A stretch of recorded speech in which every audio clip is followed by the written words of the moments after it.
السلام عليكم ورحمة الله وبركاته. موعد مباراة المنتخب المغربي للسيدات ضد منتخب كولومبيا، وذلك في إطار منافسات الجولة الثالثة في نهائيات كأس العالم 2023 للسيدات.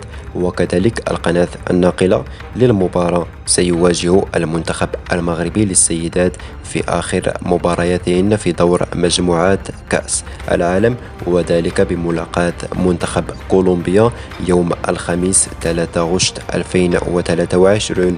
وستنطلق المباراة في تمام الساعة 11 صباحا بتوقيت المغرب، تونس والجزائر 1 بتوقيت مصر والسعودية.